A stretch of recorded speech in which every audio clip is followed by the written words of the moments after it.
accounting entries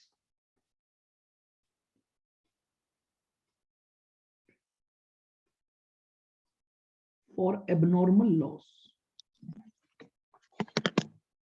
देखिए कल हमने लॉसेस की कैलकुलेशन सीखी और क्लोजिंग स्टॉक सीखा कि भाई अगर लॉसेस हैं तो क्लोजिंग स्टॉक की वैल्यू कैसे निकालोगे। अब हम लॉसेस की अकाउंटिंग की बात कर रहे हैं कि अगर कंसाइनमेंट पर भेजे गए गुड्स पर आपको कोई भी एबनॉर्मल लॉस अराइज हुआ है तो उस एबनॉर्मल लॉस की अकाउंटिंग कैसे करोगे।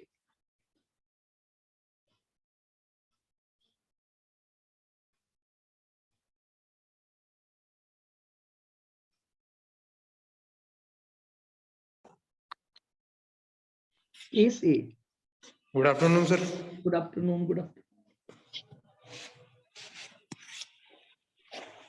स्टार्ट किया है accounting entries for abnormal loss कि अगर हमारे पास कंसाइनमेंट पर भेजे गए गुड्स हुए हैं तो उसकी अकाउंटिंग कैसे होगी। तो लिखेंगे इसमें केस ए,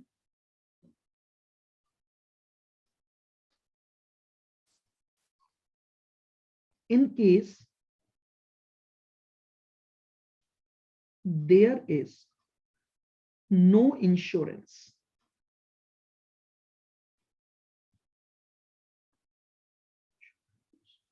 of stock।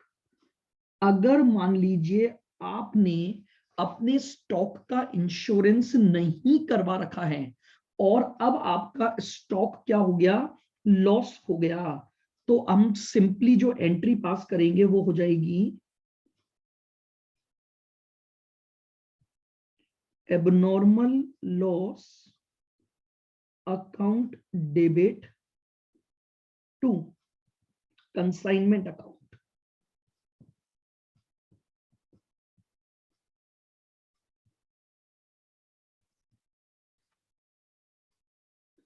ठीक है, तो अगर आपने जो स्टॉक आपका डिस्ट्रॉय हुआ है अगर आपने उसका कोई इंश्योरेंस नहीं करवा रखा है तो इमीडिएटली आपका जो नुकसान हुआ है वो कंसाइनमेंट अकाउंट में चला जाएगा एबनॉर्मल लॉस के नाम से।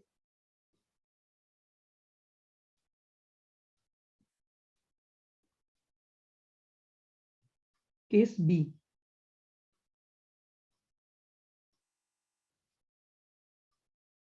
in case there is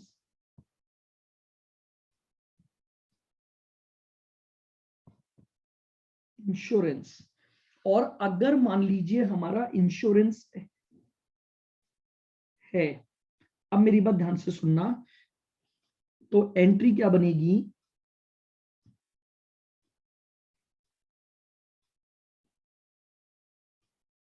insurance company account debit. जितना क्लेम इंश्योरेंस कंपनी ने एक्सेप्ट कर लिया है वो इंश्योरेंस कंपनी के नाम से आ जाएगा।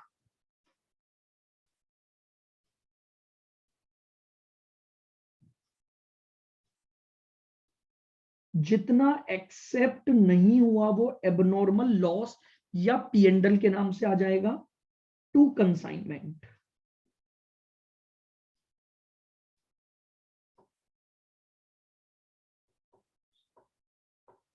या फिर अगर मान लीजिए आपको क्लेम का पैसा मिल भी साथ ही गया तो इंश्योरेंस कंपनी की जगह आप लिखोगे बैंक अकाउंट डीआर। जितना इंश्योरेंस क्लेम आपको मिल गया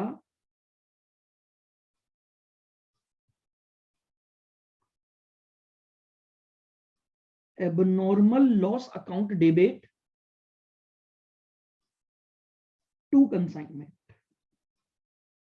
और सर पहले वाले केस में जहाँ पे इंश्योरेंस कंपनी को डेबिट किया उसमें क्या होगा, उसमें यानी इंश्योरेंस कंपनी ने क्लेम एक्सेप्ट तो कर लिया लेकिन अभी तक पे नहीं किया तो इंश्योरेंस कंपनी मेरी डेटर बन गई। यस भाई ईयर एंड आ गया, ईयर एंड तक इंश्योरेंस कंपनी ने बोला क्लेम तो हमने एक्सेप्ट कर लिया आपका लेकिन पेमेंट नहीं हो पाया तो मैं इंश्योरेंस कंपनी को एज अ डेटर बुक कर लूंगा और Asset अगर मान account. लीजिए मुझे पैसा भी मिल गया तो बैंक अकाउंट से एंट्री हो जाएगी। Yes, sir. तो ये दो केसेस में आपके पास एबनॉर्मल लॉस की एंट्री बनेगी। अगर आपने कोई इंश्योरेंस नहीं करवा रखा है तो एबनॉर्मल लॉस टू कंसाइनमेंट, और अगर आपने क्या करवा रखा है, इंश्योरेंस करवा रखा है, तो जितना क्लेम आपका इंश्योरेंस का एक्सेप्ट हुआ है वो तो इंश्योरेंस कंपनी के नाम से या बैंक के नाम से आ जाएगा, और जितना क्लेम एक्सेप्ट नहीं हुआ है आपका वो आपका आ जाएगा एबनॉर्मल लॉस या P&L के नाम से। क्लियर बिल्कुल? सर हाँ जी बोलो। सर, ये इंश्योरेंस कंपनी क्लेम एक्सेप्ट कर लेती है तो उसके बाद N20 तो उसके बाद में वो पेमेंट वगैरह हो जाता है ना? जरूरी नहीं है। मान लो इंश्योरेंस कंपनी ने क्लेम 31 मार्च को ही एक्सेप्ट किया और पेमेंट 5 अप्रैल को हुआ, ऐसा तो है नहीं ना क्लेम एक्सेप्ट करते ही तुरंत वो कैश लेके ही घूम रहे हैं। टाइम नहीं लगता नहीं है, सर। चेक आता है, चेक क्लियर होने में भी टाइम लगता है। कैश तो देती नहीं है इंश्योरेंस कंपनी, चेक देगी वो तो। आप समझ रहे हो बात को? अगर मान लो मैं 31 तारीख को अपने बुक्स ऑफ अकाउंट्स क्लोज कर रहा हूं, 31 तारीख तक इंश्योरेंस कंपनी ने क्लेम तो एक्सेप्ट कर लिया लेकिन अभी तक चेक नहीं आया, कैश नहीं आया मेरे पास, तो उस केस में मुझे इंश्योरेंस कंपनी को एज अ डेटर बनाना पड़ेगा। चलो, तो टाइम पीरियड होता है ना एक, जिसमें उसके हिसाब से तो अरे तो टाइम पीरियड होता है 2 मिनट में थोड़ी, 5 मिनट में थोड़ी कैश मिल जाता है। मुझे एक बात बताओ, बहुत बड़े प्रोसेस होते हैं। क्लेम एक्सेप्ट होने के बाद भी चेक इश्यू होने में कुछ दिन तो लगेंगे ना। हाँ। तो मैं ये बोल रहा हूं आपका क्लेम एक्सेप्ट हुआ 31 मार्च को शाम को 5 बजे, आपको बुक्स ऑफ अकाउंट्स क्लोज करनी है। अब पैसा कहां से लोगे इंश्योरेंस कंपनी से? तो इंश्योरेंस कंपनी ने अप्रैल में पैसा दिया, तो आपको मार्च की बुक्स क्लोज करने के लिए तो उसे डेटर बनाना ही पड़ेगा ना भाई। हमें तो क्वेश्चन बताएगा क्या चीज है। अगर वो बोल रहा है कि क्लेम एडमिट हुआ है केवल, पे नहीं हुआ, तो मैं इंश्योरेंस कंपनी को डेटर बना लूंगा। और अगर क्वेश्चन बोलता है कि पेमेंट हो गया तो फिर कोई दिक्कत ही नहीं है, मैं सीधे बैंक अकाउंट, इसीलिए मैंने और लगाकर दूसरी एंट्री लिख दी यहां पर। आइएगा, अब एक और अकाउंटिंग हमारे पास बची है,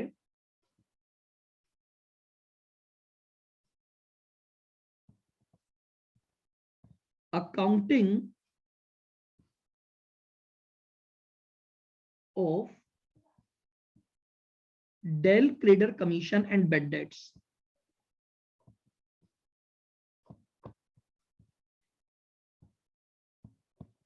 del credere commission and bad dates.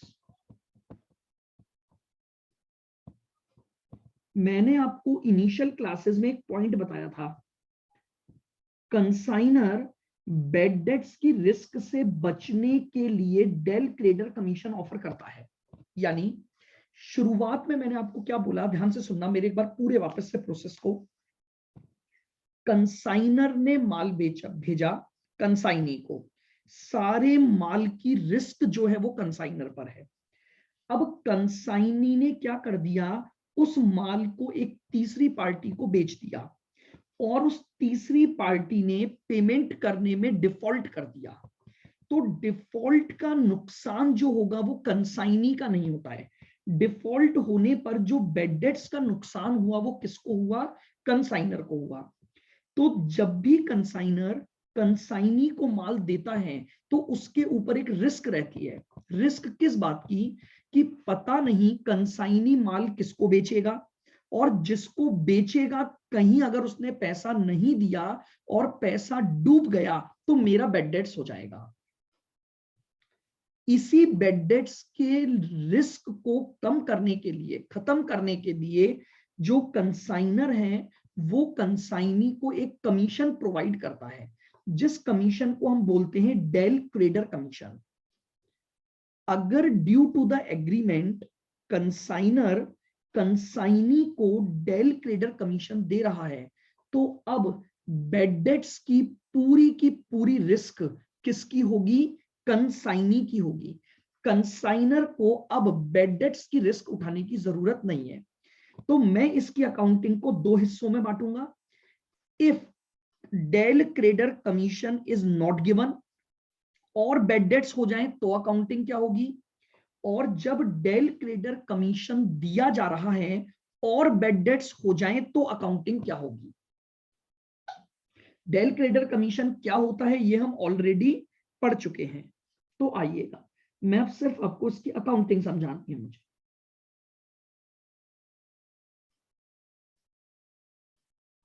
तो हम इस अकाउंटिंग को दो पार्ट में पढ़ने वाले हैं।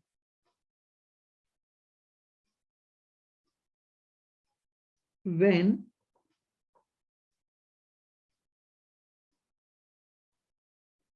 there is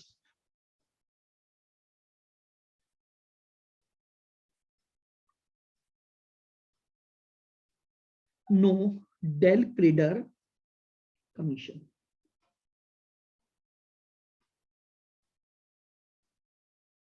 आइएगा, हमने बात की अगर किसी भी प्रकार का कोई डेल क्रेडिटर कमीशन नहीं है,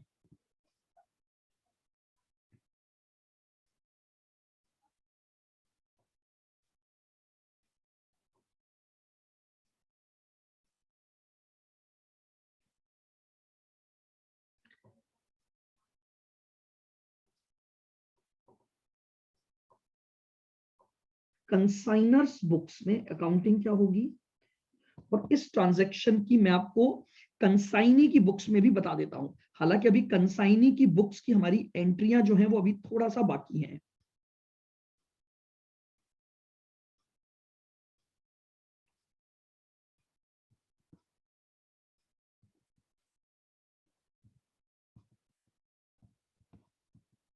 कंसाइनीज बुक्स देखिएगा, बिल्कुल सिंपल बात, अगर आपने कंसाइनी को डेल क्रेडिटर कमीशन नहीं दिया है तो consignor is liable for the losses, और कंसाइनर उस लॉसेस को बुक करेगा।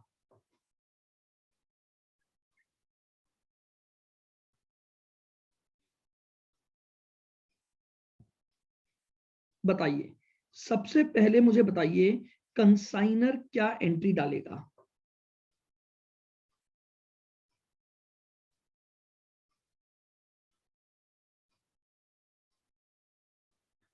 अगर कोई डेल क्रेडिटर कमीशन नहीं मिल रहा है तो कंसाइनर की बुक्स में क्या एंट्री डलेगी? देखें कौन बताएगा।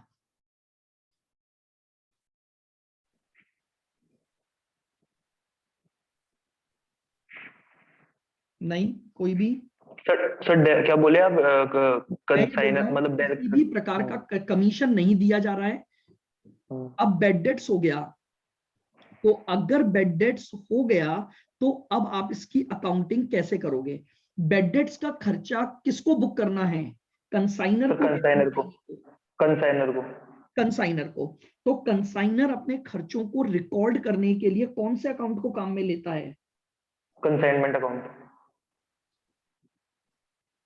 Very good.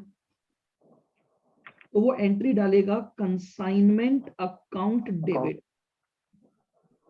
To consign, to consignee, और ब्रैकेट में दिखाएगा कि कंसाइनी। हाँ बिल्कुल, to consignee account due to bad debts. Sir narration में आ जाएगा मतलब ये? हाँ बिल्कुल, ब्रैकेट में लिख दो, नरेशन में लिख दो कि भाई कंसाइनर का तो खर्चा हो गया और कंसाइनी अब वो पैसा आपको नहीं देगा। क्यों? क्योंकि वो पैसा अब आपका डूब गया है। और कंसाइनी की बुक में आप क्या एंट्री डाल दोगे?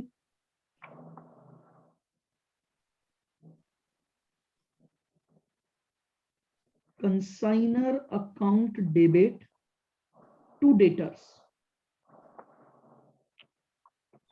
समझो, जब कंसाइनी ने माल बेचा होगा तो उसने क्या किया होगा? सिंपली सोचना, भैया उसने अपनी बुक्स में एक डेटर क्रिएट किया होगा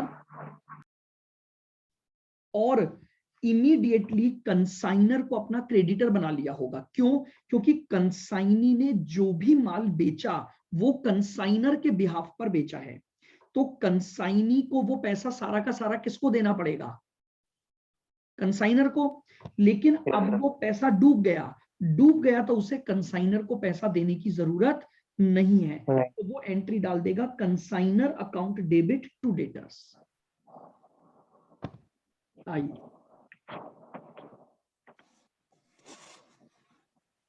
when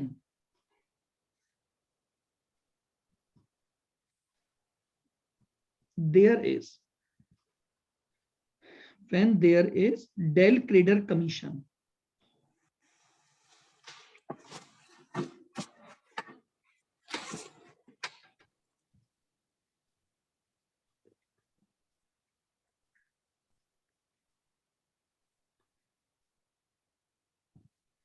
अब अगर डेल क्रेडिटर कमीशन दिया जा रहा है तो क्या अब बेड डेट्स की रिस्क कंसाइनर की है क्या?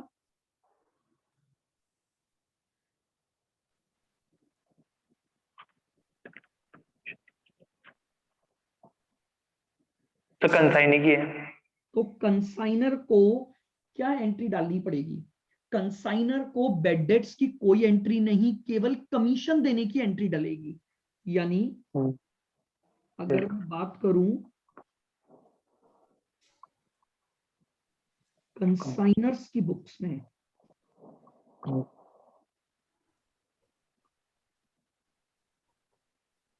No entry for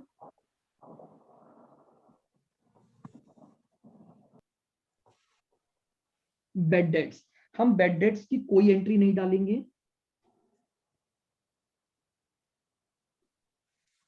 only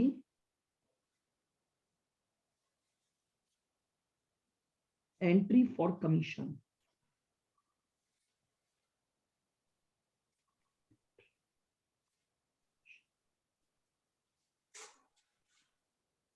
will be passed. जो एंट्री कंसाइनर को डालनी पड़ेगी वो एंट्री केवल कमीशन के अमाउंट से होगी।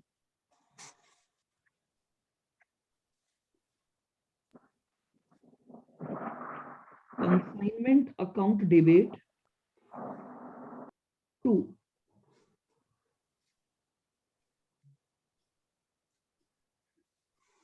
कंसाइनी अकाउंट, और ये एंट्री बेड डेट से नहीं, अमाउंट ऑफ कमीशन। बात समझ सर ये में आई? एंट्री आई नहीं सर। क्या चीज? सर ये एंट्री समझ में नहीं आई सर, ये consignment account debit to consignee वाली। मुझे एक बात बताओ, कंसाइनर क्या बेड डेट्स का लॉस बियर करेगा क्या? कंसाइनर बेड डेट्स सर नहीं No, करेगा sir. सर। नहीं करेगा ना। तो कंसाइनर का तो केवल एक ही खर्चा हुआ ना, कमीशन देने का खर्चा। हाँ तो कमीशन देने की एंट्री तो करोगे ना। हाँ सर, वो तो करेंगे। कमीशन देना आपका खर्चा है, तो कंसाइनमेंट अकाउंट को मैंने डेबिट कर दिया क्योंकि मेरा खर्चा कंसाइनमेंट अकाउंट में जाएगा, और खर्चे का पैसा देना किसको है मुझे? कमीशन का कंसाइनी पैसा। को। तो बस कंसाइनी को अपना क्रेडिटर बना लिया। बस अंतर ये है, पिछले वाले केस में भी एंट्री यही थी, लेकिन वो एंट्री बेड डेट्स के लॉसेस की थी। अच्छा अगर अच्छा, आप उसमें कंसाइनर को लॉस हो रहा था। बिल्कुल, और यहां पर लॉस तो कंसाइनर को हो रहा है, बट बेड डेट्स का लॉस नहीं हो रहा उसे। उसे केवल और केवल कमीशन देना पड़ेगा। तो भैया कमीशन की एंट्री तो करोगे ना आप। तो कंसाइनर ने ये एंट्री जो की है वो कमीशन की एंट्री की है। और सर हाँ जी बोलो। सर कंसाइन तो सर उसके एजेंट के रूप में काम करता है, तो वो तो मतलब कोई भी नुकसान होगा तो कंसाइनर का ही होगा ना वैसे तो। हाँ, तो कंसाइनर तब बियर करता है ना अगर डेल क्रेडिटर कमीशन नहीं मिलता। मैंने स्टार्टिंग में ही बताया था, डेल क्रेडिटर कमीशन अगर मिलता है तो फिर कंसाइनर का नुकसान नहीं माना जाता, फिर वो लॉस कंसाइनी का हो जाता है। याद करो, बिल्कुल इनिशियल क्लासेस में मैंने बताया था, जब मैं डेल क्रेडिटर कमीशन समझा रहा था तब मैंने आपको ये पॉइंट बताया था कि अगर कंसाइनर ये चाहता है कि भैया बेड डेट्स की रिस्क किसके ऊपर आ जाए, कंसाइनी के ऊपर आ जाए, मैं फ्री हो जाऊं। मान लो मैंने आपको माल दिया था तो रिस्क मेरी थी, मैं रिस्क को शिफ्ट करना चाहता हूं कि रिस्क आपकी रहे, तो मैं आपको एक कमीशन दे दूंगा जिस कमीशन को हम बोलते हैं डेल क्रेडिटर कमीशन। अब जैसे ही मैंने आपको वो कमीशन दिया, now you are liable for the bad debts. अब मैं लायबल नहीं हूं बेड डेट्स के लिए। ये कमीशन इसीलिए दिया जाता है। क्लियर? जी सर। Consignee's books. तो भाई सीधी सी बात है, अगर बेड डेट्स हो गया तो कंसाइनी की बुक्स में बेड डेट्स की एंट्री डाल दो।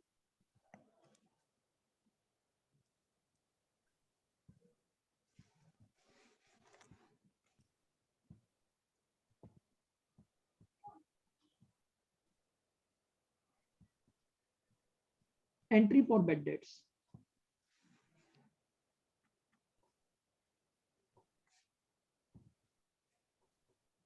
Bed debts account debit to debtors, क्योंकि अब बेड डेट्स का खर्चा कंसाइनी को बियर करना पड़ेगा। तो बेड डेट्स की जो अकाउंटिंग करेगा वो कौन कर लेगा? कंसाइनी। कंसाइनी। कंसाइन। ये लीजिए, ये आपकी डेल क्रेडर की अकाउंटिंग हो गई। यानी अब एक बार मैं वापस से आपको पूरी बात समराइज कर देता हूं। चलिएगा, एक डायग्राम से मैं आपको इसको समराइज करता हूं। लिख लिया सभी ने? पहले लिख लो ताकि मैं इसको एक बार समराइज कर दूं। तो सर कंसाइनी फिर मतलब जो इसके पास जो डेटर हुए हैं उनसे पैसे भी तो लेगा ना ये कंसाइनी। तो आप पे बेड डेट्स हो गया तो पैसा कैसे लोगे? जितना अच्छा, पैसा वो तो आएगा देने वो के तो लिए कुछ। समझो, जो वो पैसा तो आया डूब वो ही तो गया। आ ही गया ना। हाँ। हम तो बात कर रहे हैं अगर बेड डेट्स हो गया उसकी एंट्री। Okay sir. तो बेड डेट्स की एंट्री तो वो बेड डेट्स टू डेटर ही करेगा। जो वो आ तो गया वो तो हो गई एंट्री, वो तो भी कंसाइनी की बुक्स में करेंगे अपन। मैं ओके तो ये बात कर रहा हूं कि अगर आपने माल बेचा और पैसा नहीं आया, सर ये वही है ना जिनको अपने कंसाइनी ने माल बेचे, वो उसके डेटर थे, अब उसके वो सेट खत्म हो गई इसलिए अपने डेटर को क्रेडिट कर दिया। बिल्कुल। देखो मैं आपको भी समझाता हूं। अब इस डायग्राम को समझना, इससे आपको पूरा डेल क्रेडर समझ आएगा। देखो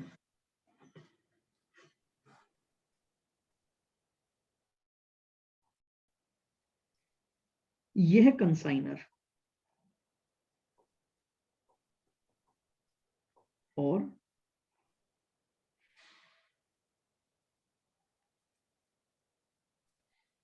ये है कंसाइनी।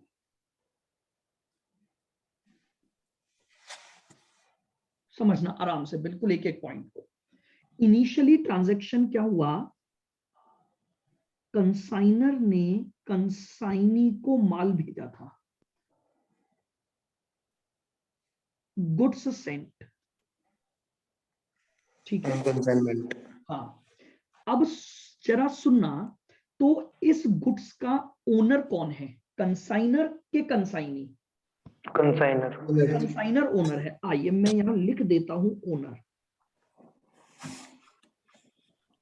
ये तो केवल उस गुड्स का क्या है? एजेंट। एजेंट है। और ये बात हमेशा ध्यान रखना कि जो रिस्क होती है ना उस गुड्स से रिलेटेड रिस्क, वो सारी की सारी रिस्क उसके ओनर की होती है। आओ, अब कंसाइनी ने ये माल आगे सेल किया इस पर्सन को।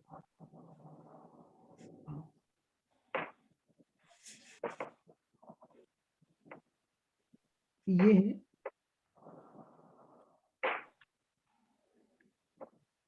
कस्टमर, ठीक है, जिसे क्रेडिट सेल की गई है।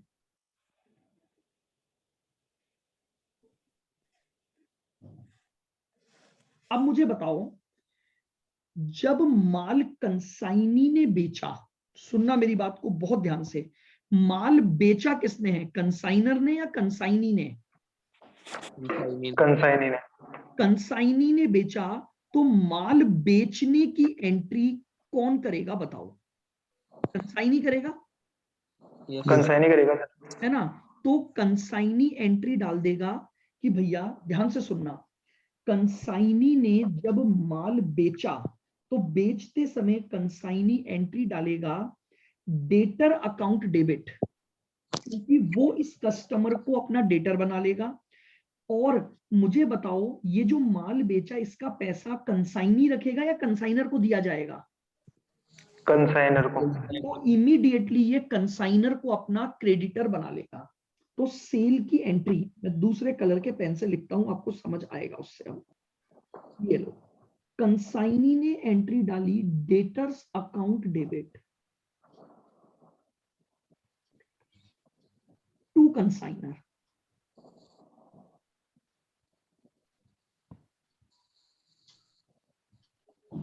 बोलो क्लियर बिल्कुल। Yes sir. अब माल का ओनर ये है और उस माल का पैसा कंसाइनी को कंसाइनर को देना है, उसने क्रेडिटर बना दिया। अब क्या हुआ, इस कस्टमर ने पैसा नहीं दिया, इस कस्टमर ने पैसा नहीं दिया, तो नुकसान कंसाइनर का हुआ कि नहीं हुआ? Yes sir. हाँ सर, कंसाइनर को। ये बोलेगा कि भैया सबसे पहले तो मैं नुकसान बुक करूंगा, तो नुकसान बुक करूंगा तो मैंने अपने नुकसान के लिए अकाउंट खोला हुआ है, कंसाइनमेंट अकाउंट डेबिट। और 2, मुझे ये बात बताओ, जो माल बिका था उस माल का पैसा इस कंसाइनर को किससे मिलना था, डेटर से कि कंसाइनी से? कंसाइनी से। कंसाइनी। अब भाई ये तो डेटर को जानता ही नहीं है ना, आप समझ रहे हो, कंसाइनर तो इस कस्टमर को जानता ही नहीं है, तो वो बोलेगा कि कंसाइनी को जो मुझे पैसा देना था अब वो मुझे नहीं मिलेगा, तो वो कंसाइनी को क्रेडिट कर देगा। कंसाइनर एसेट था वो खत्म हो गई हो ना। कंसाइनी जो हमारा डेटर था, जब मैंने माल भेजा था तो मैं कंसाइनी से पैसे मांगता था यस सर। भाई, जब यानी उसने जब माल बेचा था तो मैंने सोच के देखो, आपने अगर कंसाइनमेंट की एंट्रियां करी हैं, पढ़ी हैं, तो जैसे ही कंसाइनी माल बेचता है ना, ये इमीडिएटली कंसाइनी को अपना डेटर बना लेता है। आप जाके देख सकते हो कंसाइनर की बुक्स में माल बेचने की एंट्री मैंने क्या लिखवाई थी आपको। इसने तो एंट्री की डेटर टू कंसाइनर, और जानते हो इसने क्या एंट्री की होगी?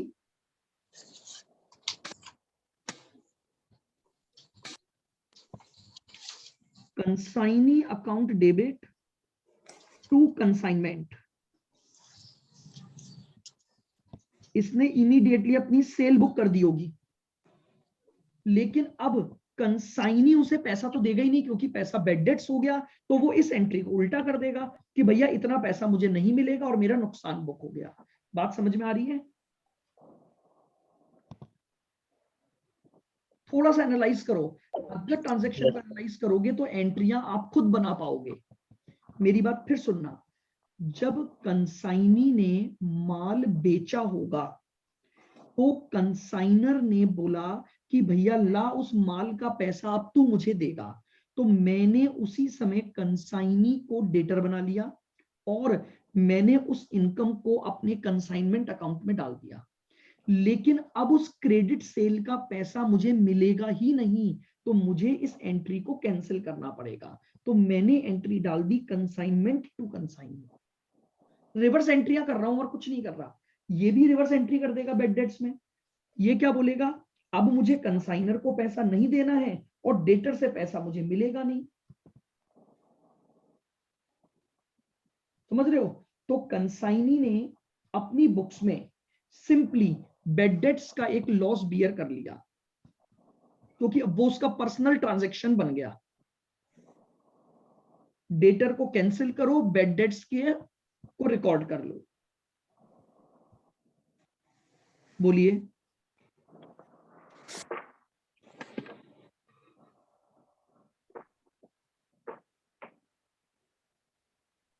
या आप चाहो तो बैड डेट्स की जगह इस एंट्री को भी रिवर्स कर सकते हो और ब्रैकेट में दिखा दो, या तो अपन ने लिया ना कि अपने को वो मिल रहा है बैड डेट कमीशन, वो मिल रहा है, सॉरी कमीशन मिल ही रहा है, तो अपन बैड डेट्स के लॉस को बुक कर देंगे और कंसाइनर को क्या कर दूंगा, डेटर को क्रेडिट, सॉरी। तो एंट्री क्या बनाऊंगा बताओ, मेरा नुकसान बुक करूंगा, पैसा नहीं मिलेगा। ये लो, अब सिंपली सोचो, नहीं सॉरी, इसमें तो मैंने अभी कमीशन की बात ही नहीं की थी ना, 1 मिनट रुको, मैंने गलत हाँ सर, कमीशन की नहीं हुई थी इसमें। हाँ, ये तो विदाउट कमीशन था ना, यस सर। तो विदाउट कमीशन था, तो अब नुकसान किसका है, तो कंसाइनी का।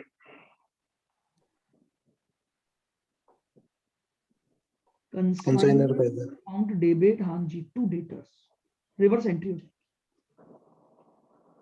ये लो, सर इसमें जैसे अगर अपन कमीशन की करते तो फिर वो कंसाइनी का नुकसान हो जाता ना। बिल्कुल, तब वो कंसाइनी का नुकसान हो जाता तो कंसाइनी उसे बेड डेट्स के रूप में लिख लेता। हाँ ठीक है सर। बस वही एंट्री मैंने ऊपर लिखवाई कि अगर कमीशन मिल रहा है तो नुकसान कंसाइनी का हो गया, तो कंसाइनी की बुक्स में बेड डेट्स टू डेटर्स आ जाएगा। ये एंट्री डेल क्रेडर कमीशन की होती है। अब देख लो आराम से, 2 मिनट लो, 3 मिनट लो, नहीं आए अगली क्लास में पूछ लेना। लेकिन मैं आपको ये चीज इसलिए इतना उससे बता रहा हूं क्योंकि जब आप क्वेश्चंस करते हैं, और इवन यहां नहीं, मैंने आपको सीएमए इंटर लेवल के लिए भी पूरा तैयार कर दिया। सारी अकाउंटिंग डिटेल में मैं आपके साथ डिस्कस कर रहा हूं, एक एक ट्रांजैक्शन की। इसीलिए सर इसमें से जैसे ही क्या क्वेश्चन आ सकता है अभी फाउंडेशन में? अभी देखिएगा आपके पास जो क्वेश्चन आएगा इसमें, तो अभी तो सिंपली केवल ये पूछे जाते हैं कि अगर डेल क्रेडर कमीशन मिल रहा है तो in case of bad debts which of the following account is debited in the books of consignee या debited in the books of consigner, और 4 ऑप्शन दे देगा कि कंसाइनी की बुक में कंसाइनर को डेबिट करोगे, बेड डेट्स को डेबिट करोगे, डेटर्स को डेबिट करोगे, या बैंक को डेबिट करोगे। यानी आप समझ रहे हो, एंट्री पर बेस्ड क्वेश्चन। तो वो केवल आपसे ये पूछेगा कि भैया अगर कमीशन मिल रहा है और बेड डेट्स हो गए तो consignee will debit which of the following account. तो हमारा आंसर हो जाएगा कंसाइनी बेड डेट्स अकाउंट को डेबिट कर देगा, बेड डेट्स को करेगा। बस अभी तो एंट्रियों से रिलेटेड क्वेश्चंस हमारे पास बनते हैं, और या फिर जो कैलकुलेटिव बनते हैं तो वो मैंने आपको बता ही दिया, वो तो आपके लॉसेस के और स्टॉक के क्वेश्चन सबसे ज्यादा बनते हैं।